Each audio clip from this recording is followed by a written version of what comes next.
A Manga Vermelha é baseado em um romance que mistura ficção e realidade, que conta a história desse imperador que se apaixonou pela sua primeira consorte, que era apaixonada por literatura. Em meio aos conflitos palacianos, das regras que exigiam que ele não poderia ficar com ela como uma primeira esposa, eu acompanhei durante a semana, na estreia de 2021, essa história que foi apaixonante e que me deixou com o coração quentinho, principalmente porque, claro, como eu disse anteriormente, é baseado numa história real, e eu vou contar tudinho semana a semana, e no final, o finalzinho com spoiler e, claro, com algumas informações adicionais que estão lá no momentoquedrama.com.br, mas acompanha tudo direitinho aqui depois da vinheta.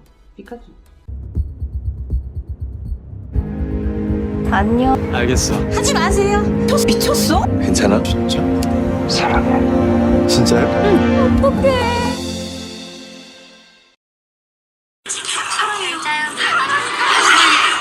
잘못한 기차가 사랑해요. Olá vocês, tudo bem? Quem tá falando aqui é a Súria. Bom dia, boa tarde, boa noite. Bem-vindos ao NunaCast. Nós vamos falar, você está aqui no NunaCast para falar sobre a Manga Vermelha. Mas antes disso, levanta a mão e faz coraçãozinho com a ponta dos dedos. Quem chegou aqui, quem começou a assistir a Manga Vermelha por causa do Rei de Porcelana? Eu também. Eu me senti órfão. Falei assim, meu Deus, acabei de assistir o Rei de Porcelana, estou órfão, eu preciso assistir um outro K-drama de época. E daí eu falei, por que não? Por que sim? Por que não? Por que sim? Vamos lá, vamos assistir a Manga Vermelha. Esse K-drama de época estreou quase juntinho com o Rei de Porcelana, mas para não confundir, que eu sou o tipo de pessoa que confunde tudo, eu peguei e falei assim, vou assistir um primeiro. Ele acaba antes, assim depois eu sigo adiante com o outro. E olha que eu dei uma olhadinha no trailer da Manga Vermelha, sem spoilers, gente, agora. E eu acreditei o seguinte, a hora que eu vi o trailer eu falei, é um romance que vai mostrar uma moça que gosta muito de livros, que é apaixonada pelo rei. Acho que é bom, eu vou deixar para depois. E olha, eu fiz uma maratona agora, acabou o Rei de Porcelana, falei assim, bom, estamos com 11 capítulos da Manga Vermelha, então vamos maratonar? Vamos sentar e maratonar? A melhor coisa que a gente gosta de fazer é maratona, né? E a gente já fica pareado aí com os episódios inéditos, a gente já pode comentar com as amigas, nas redes sociais, nos grupos. Aliás, eu gostaria de agradecer todo mundo que está me seguindo, me acompanhando, ouvindo o podcast. Muito obrigada pela companhia de vocês. Eu amo falar sobre K-drama de época, de aventura, policial, de terror mais ou menos. Assisti aí o Happiness mais por causa do meu parque antigo, mas foi muito bom, mas isso é uma outra história. Vamos lá. Eu vou falar um pouquinho, antes de falar sobre o K-drama mesmo, a Manga Vermelha, eu vou falar uma coisa. Gente, é injusto, é injusto fazer um comparativo entre K-dramas de época ou qualquer história. Eu particularmente já assisti vários, estou quase me especializando em K-drama de época, mas eu já vi muitos comentários de pessoas assim, é parecido com Moon Lovers, ou é muito diferente de outro e tal e coisa. Olha, são K-dramas de épocas diferentes, propostas diferentes. Então eu acho que é injusto você sair do Rei de Porcelana, que é um K-drama totalmente frenético, no bom sentido da palavra, uma velocidade totalmente diferente, que tem um mistério que você já fica sabendo logo no primeiro episódio, aquele romance e tal, e depois você cair num outro K-drama, como é Manga Vermelha, que ele é um negócio que é desenvolvido, sabe, como diria minha mãe, ao banho-maria, com muita calma, com aquele ritmo bem lento, você não sabe exatamente até onde vai, por que ele vai, aonde ele vai, qual o objetivo. Até a gente sabe, né, que há mais ou menos como padrão nos K-dramas, que até a metade, mais ou menos, você fica naquele ritmo de romance, aquele negócio bem devagarzinho, que é quase uma marca registrada de todos os K-dramas. Você desenvolveu o romance bem devagar, que é justamente, eu acredito, que é a grande chave do sucesso dessas histórias ainda leva um tempo para a pessoa se apaixonar. Nosso primeiro beijo demora, é aquele negócio, aquela tensão, você fica com o coração na mão. Então aí que tá a graça de todos os K-dramas. Então, partindo desse princípio, no caso do Manga Vermelha não é diferente. Ele tem um ritmo bem devagar no começo, um trabalho gráfico, digamos assim, maravilhoso, de fotografia, de locação. Aliás, como eu estou com a memória do Rei de Porcelana muito fresco na mente, eu percebi que o Manga Vermelho parece que tem mais locações. Gente, vamos fazer uma conta. No Rei de Porcelana parecia que tinha uns 5 lugarzinhos ali, que entrava de um lugar, voltava para outro, a salinha do rei, a casinha do lado de fora, a casinha da dame. Não tinha uma quantidade muito grande. Se eu não estou enganada, no caso da Manga Vermelha, a quantidade de locações é muito maior. Eu vi muita coisa ali que eu acho que eu não me lembro, não. E não era o mesmo lugarzinho, não. Eu acho que era bem diferente. Então, tudo combinado, tudo certinho. Então, vamos falar agora com spoiler do episódio 1 até o episódio 11. Bom, o comecinho, as crianças se conhecendo, indo lá ver o velório da senhora que foi concubina do rei, no caso do rei avô, né, praticamente, que ele já é avô. E o que ele disse foi muito lindo. Eu vivi a vida inteira com ela, agora eu não posso simplesmente ficar no velório só porque eu sou homem, né? Agora que ela morreu, que eu precisava vê-la, não posso mais. Eu achei muito lindo aquele momento das duas crianças se conhecendo. Claro que os dois iam acabar se conhecendo mais pra frente, ia ter todo aquele negócio já mais ou menos padrão, né? A gente já sabe que é assim, momento guarda-chuva, momento chuva, momento tombo. A gente sabe que é meio padrão a gente saber que tem esse tipo de coisa nos K-dramas, e se não tiver a gente reclama, né? Mas foi muito lindo aquele comecinho. No caso da Manga Vermelha, eu acreditava que fosse só um K-drama que fosse mostrar uma moça que gostasse de leitura. Então eu fiquei muito surpresa que eles exploraram coisas muito refinadas com relação à educação. Eu acho que teve uma moça que comentou nas redes sociais que talvez seja dali que venha esse esmero todo que eles fazem, não somente os coreanos, mas os japoneses. Eu não sei com relação aos chineses, eu posso estar falando alguma grande bobagem, mas esse negócio de você reverenciar quem é o seu superior, de se curvar, de sabe, se render a quem tem mais razão, esse tipo de coisa. E ali você vê de uma coisa muito forte, né? Muito forte, eu não sei se isso é real ou não, claro, mas você vê que ela tinha um comportamento quase de, olha, se você achar que eu tenho que morrer, você tem razão, você é meu superior, me mate, eu não vou reclamar, a minha vida não vale um tostão furado, e é isso mesmo. Então eu fiquei extremamente surpresa com tudo que está acontecendo no Manga Vermelha com relação a isso, aos subordinados, a história que eles têm, mas a cereja do bolo, gente, agora vem um spoiler para quem não viu até o episódio 11, eu vou falar um spoiler pesado, a coisa que eu não imaginava de verdade, que foi a grande surpresa, é que dentro do castelo houvesse uma rebelião, né, dessas moças que trabalham lá vestidas de ninjas indo atacar o rei. Realmente eu fiquei muito surpresa. Eu não sei se eu achei divertida essa história, se eu achei estranha, mas eu achei interessante no sentido de que poderia acontecer, por que não? Se você vê que em todas as... Não, eu sei que não aconteceu, gente, não me entendam mal. Eu sei que isso não aconteceu, mas não é uma coisa que você pode falar que seria impossível, porque vejam o seguinte, você está sendo maltratada, tem a tia princesa lá, puxa o cabelo da menina do nada, só porque, sabe, eu não fui com a tua cara, eu vou te matar. Eu não gostei de você, olha, você pisou ali em cima daquela florzinha, e sabe, eles justificavam qualquer coisa para poder maltratar uma coitada de uma funcionária que estava lá. Então eu acho que todas as mensagens que estão sendo passadas com relação aos subordinados, aquela coisa, então eu acho que foi sensacional a ideia de que poderia ter alguém que sabia os podres lá de todo mundo que estava lá no reino e que poderia tentar fazer algum tipo de revolução, e essa tutora, essa mentora fez uma baita revolução lá dentro. Aliás, essa atriz eu a vi também num Lovers, né?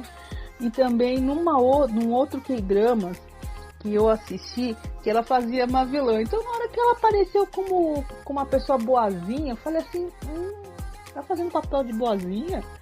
Nossa, né? Depois revolucionou tudo, né? Era a grande mentora de tudo e tudo mais. Estou no capítulo 11, eu não sei o que vai dar daqui pra frente.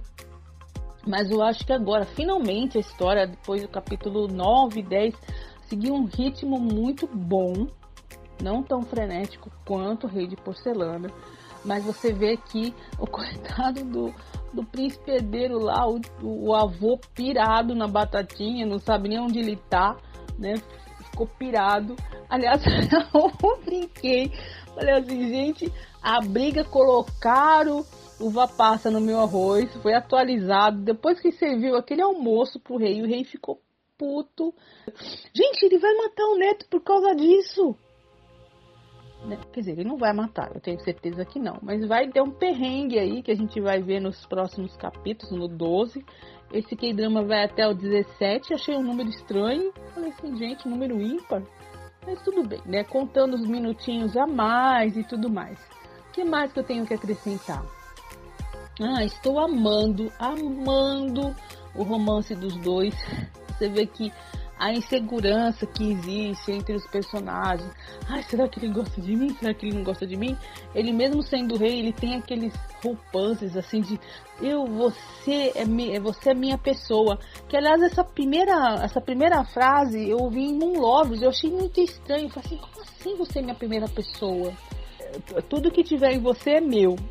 Então eu achei muito, muito interessante ter ouvido isso de novo. E antes que eu encerre, né? Junho, por que vocês fazem isso com a gente? Gente, peraí, deixa eu fazer o meu momento Girl Power aqui. Que foi aquela cena do banho? Ninguém merece aqueles closes, meu Deus do céu, Junho. Pelo amor de Deus, menino, não faz isso não. Eu não posso falar muito o que eu pensei naquela hora. Eu falei assim, não, eu primeiro que ele entrou no banho com a roupa, eu falei assim, gente, o pessoal tomava banho de roupa naquela época, mas depois ele tirou a camisa, né, ele tirou o sobretudo e ela entrou e eu falei assim, ai meu Deus, eu não vou precisar disso, todo mundo canta, né, eu pesquisei sobre esse menino, todo mundo canta lá na Coreia, eu já falei isso, né, acho que todo mundo canta lá, né, o cara já nasce lutando e cantando, é uma beleza. Daí eu peguei e falei, que aqueles closes foram maravilhosos. Nossa, não tem nem o que dizer. Acrescentado. Aquela cena ficou em looping. Que mais? Não tenho muito mais a acrescentar por enquanto. Eu estou numa baita expectativa em saber o que vai acontecer agora. Do julgamento do príncipe herdeiro. Então eu quero acompanhar com vocês. Quero me divertir com vocês. Nesse K-drama que eu estou amando. E de novo, assistam num ritmo diferente, de um jeito diferente. É uma história linda. Não sei o que mais que vai dar, se vai dar casamento ou não, mas isso é o que menos importa. Eu acho que daí transformaram numa aventura muito interessante. Dá para você refletir sobre, será que ser rei é uma coisa interessante? Será que realmente é muito bom? Então aí que você tem que refletir. Será que vale a pena? Será que o rei também, ou o herdeiro do rei, ele também já não é um escravo do sistema? É algo para se pensar bastante. Então eu espero ver vocês na próxima semana. E um beijo para vocês. Não esqueçam de acompanhar a gente nas redes sociais, no YouTube, no Instagram, no Facebook. Fiquem bem. Falou!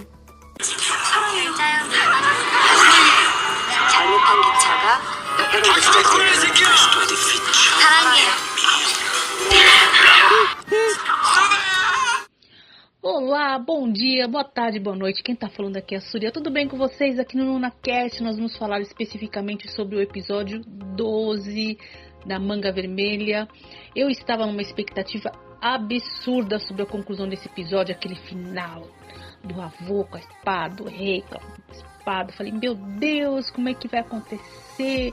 Como é que a Joaquim vai chegar lá e vai sair correndo com a rainha? Como é que eles vão resolver esse perrengue e tal? E no final, até que eu achei que foi até que bem fácil, eu não acreditava que fosse resolver desse jeito. Eu já tava fazendo fanfic na minha cabeça, imaginando todo mundo segurando, não, você não vai entrar, aquele negócio todo. Mas não imaginem que essa minha ideia foi ruim não, tá?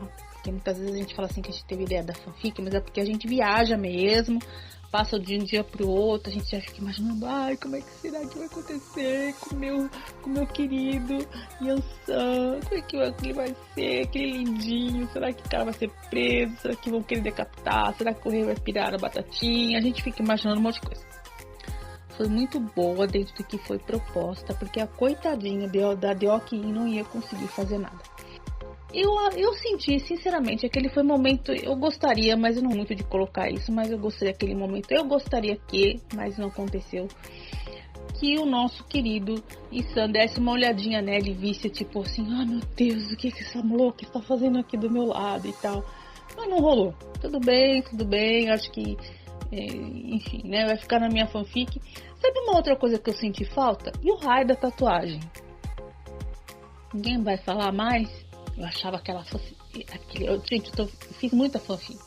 Eu achava que ela fosse chegar e mostrar a tatuagem. Não, aqui está nas minhas costas a tatuagem que fizeram do meu pai aí, que fez, não sei o que e tal. Mas enfim, não rolou nada disso. Eu não sei como é que vai ficar daqui pra frente. Porque depois, claro que todas as cenas foram maravilhosas. A morte do rei foi maravilhosa. Toda a parte emocional desse capítulo foi nota 1000. Eu amei tudo. A única coisa que eu senti falta realmente foi dessas pequenas coisinhas. Ele pediu ela em casamento, entre aspas, né? Um casamento daquele jeito, né? Convidar para ser concubina, quer dizer, é uma amante indireta. Porque na realidade ela nunca vai poder ser a número 1, mas ela pode ser filha, pode ser deles filhos, pode ser filhos, enfim, de acordo com a ordem cronológica aí que a família vai nascendo. Mas enfim, historicamente eu não encontrei nada como é que foi o romance dos dois. Eu acho que também seria meio estranho colocar esse tipo de intimidade dentro do diário. Gente, eu fiz uma matéria bem legal falando tudo que eu consegui descobrir sobre o livro no qual foi baseado esse K-drama.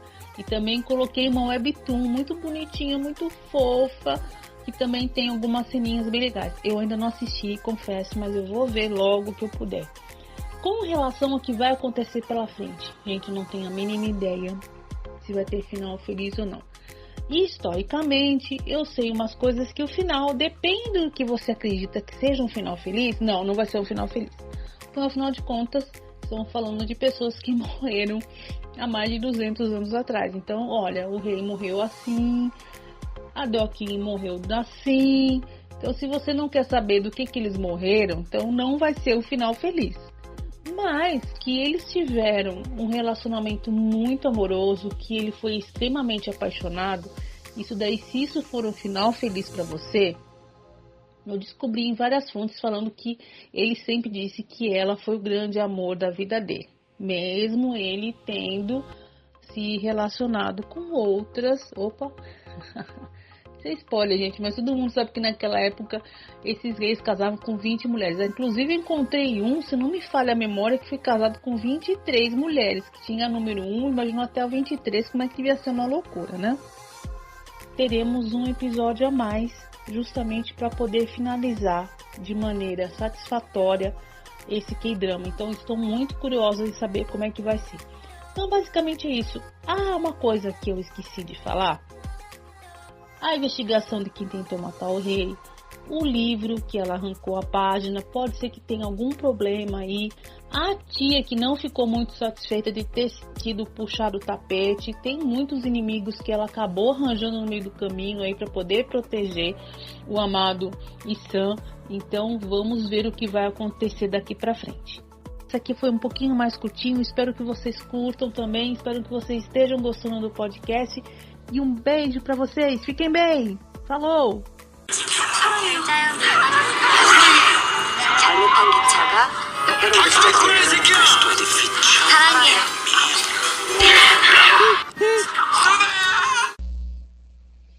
Bom dia, boa tarde, boa noite, Brasil, sofredores de plantão. Quem está falando aqui é a Súria. Nós vamos falar sobre o episódio 13, 14 e 15 da Manga Vermelha. Gente, o que nós estamos presenciando nesse momento, mundo? Eu fiquei com o coração apertado, estou com o coração apertado até agora, com o que está acontecendo, esse casal fofo, maravilhoso, desse rei, né, lindo, o Isan e a Dokin, que eu não sei quem é mais duro na queda aí, se é ele ou ela. Ela é torrona, convenhamos, hein? Mas eu entendo um pouco o ponto de vista dela. Então vamos falando assim, bem resumidamente, que mesmo em 3 capítulos, e tendo uma história bem amarradinha, bem contidinha, sem pouca ação, eu senti momentos de tensão fortes ali, bem fortes com relação à aristocracia, com relação ao sistema de escravatura que eles colocaram, que aliás ficou muito mais forte nesses últimos capítulos. Para quem acompanha os K-dramas de época, é muito difícil imaginar as pessoas que andam com raboque, tudo bonitinho, tudo jeitinho, como escravos. Eles são praticamente peças de um tabuleiro de xadrez que pode ser descartado a qualquer momento. Eles não tinham nenhuma validade civil, praticamente.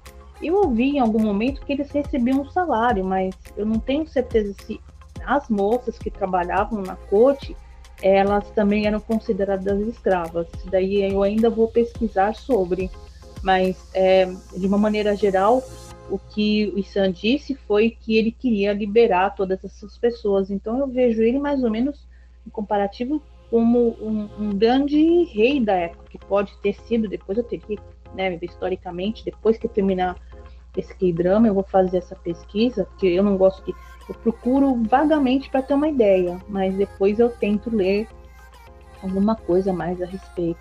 Mas parece que ele foi um rei bastante justo e bastante íntegro para a Coreia nesse período, visto que ele disse que ela foi o grande amor da vida dele. Então a gente vê que ali são 2 lados da balança. Ela tem medo de entrar, de fazer parte do grupo dos nobres, porque ela sabe que ela não tem origem nobre, então ela tem medo de ficar no meio daquele covil. E ele, por outro lado, está apaixonado e ele está afim de querer ficar com seu amor ao seu lado e protegê-la a qualquer custo.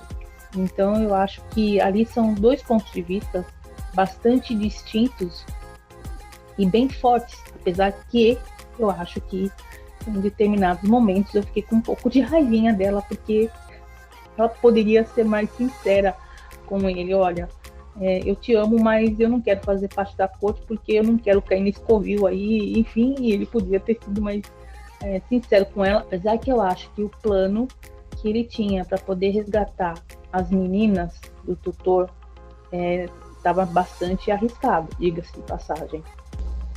O grande ponto-chave desse K-drama, que deixa mais forte emocionalmente, é que ambos estão presos dentro de um sistema. Apesar que ele está numa linha mais confortável, porque ele é um grande rei, ele está preso às regras, visto que ele tem que casar com uma pessoa que ele não gosta. Veja que ele entrou para receber o banho para núpcias dele, mas a cara dele não era de quem estava muito feliz, não. E pelo visto não vai rolar, né? Quer dizer, tinha que rolar, porque era obrigado a um casamento forçado, que ele tinha que conceber um filho, ter um filho, né? Por causa do reinado e tudo mais. Mas o amor ali era uma coisa de segundo plano. Então, acredito que foi realmente muito forte. Eu fiquei realmente emocionada com o final do episódio 15, quando ele se revelou muito triste, muito amoroso, né? Até então ele estava querendo mostrar que ele era poderoso, que ele poderia tê-la de uma certa maneira, mesmo mostrando que ele estava apaixonado. Mas ela não tinha entendido realmente o grande sofrimento dele com relação a esse amor. Ela estava achando que ele estava querendo, talvez, colocá-la como mais uma peça no tabuleiro da vida dele e tal. Mas é engraçado porque ela se arriscou muito por ele. Isso que eu achei estranho. Então, a pessoa tem medo muitas vezes das coisas, né? E a sinceridade eu acho que deve ser acima de tudo, né? E como diria a grande frase do grande mestre Yoda, o medo leva à raiva, que a raiva leva ao ódio, e o ódio leva ao sofrimento. Que é justamente a sofrência que a gente está tendo para acompanhar esses capítulos finais. Tá? Meu Deus do céu, onde que vai levar esse negócio? O tutor pelo que eu entendi, ele se matou, né? Não é isso? Se enforcou ou qualquer coisa do tipo. Que mais? Eu acho que basicamente é isso. Ela voltou lá pro castelo. Agora eu quero saber, semana que vem esse K-drama vai acabar. Eles fizeram, como estava um número ímpar, essa semana eles transmitiram 3 episódios, sendo um duplo. E a semana que vem eles vão transmitir 2 episódios num dia só, para finalizar, né? Que eles querem que seja a finalização. Então, semana que vem eu quero acompanhar com vocês aí o final e contar tudo. Daí eu já vou jogar na resenha definitiva. Foi pena que eu não comecei a acompanhar os primeiros episódios semana a semana, mas deu tempo de correr, maratonar aí e terminar. E eu espero que vocês estejam gostando tanto quanto eu. Eu adoraria que vocês acompanhassem também as nossas redes sociais, o Facebook, o YouTube, o Instagram, o TikTok. E a gente se vê na semana que vem. Ai, eu tô com o coração na mão. Eita sofrência. Um beijo pra vocês. Fiquem bem.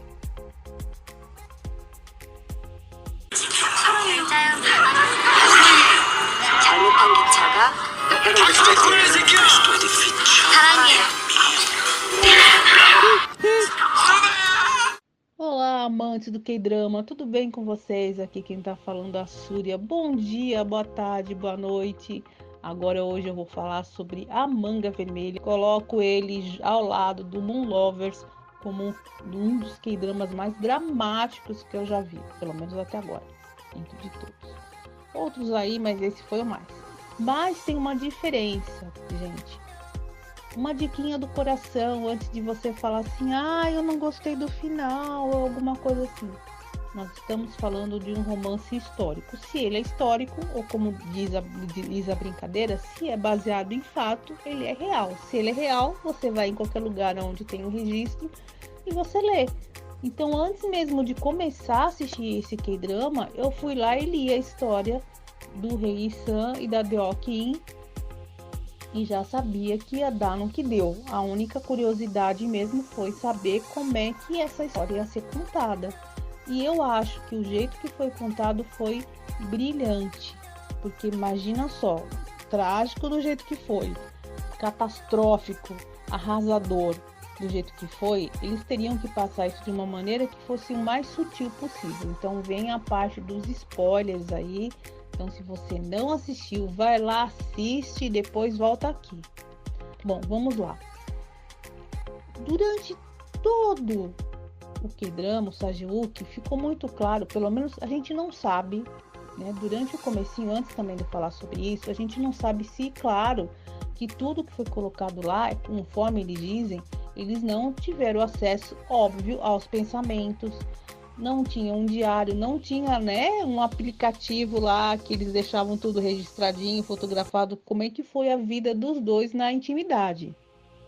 O que se sabe historicamente é que ele deixou registrado o Isan, que ela foi o grande amor da vida dele.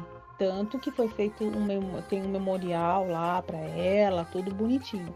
Então, o que acontece? Dentro desse registro histórico, foi feito um K-drama com uma parte da liberdade criativa em cima. Então, vamos lá.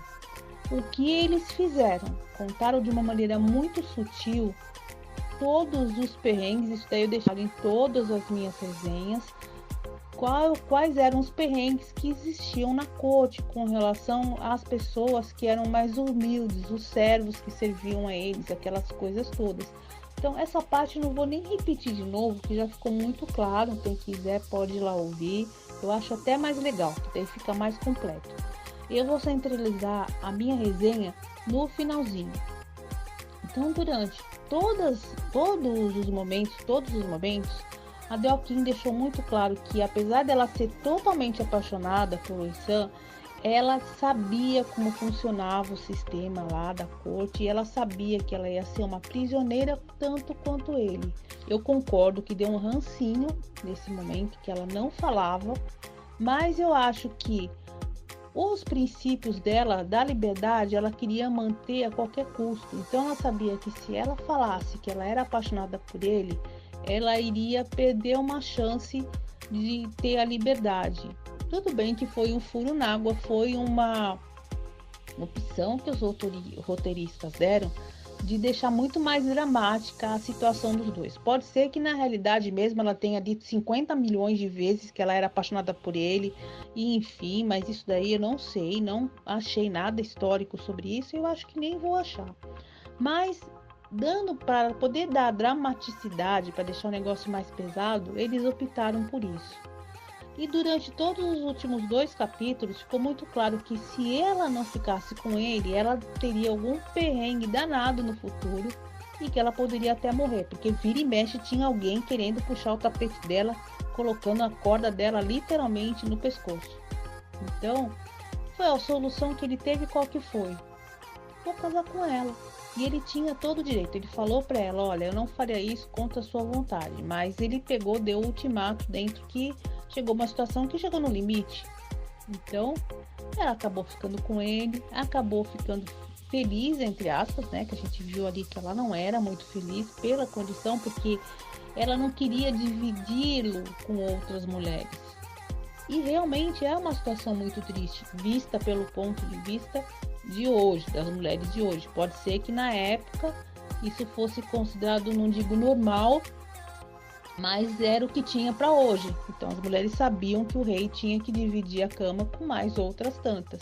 Que devia ser uma ciumeira danada, porque a mulher é bicho ciumento mesmo, e mesmo sabendo que tem que dividir, eu acho que devia ter os perrengues. Mas isso é uma outra história. Realmente teve uma sequência lá que falou, olha, a princesa ficou sabendo que você ficou grávida na frente dela, ele foi consolá-la. E realmente a vontade dele era ir lá abraçá-la e tudo mais, mas ele sabia que tinha uma responsabilidade com a princesa, número 1, e ele foi lá consolar a princesa.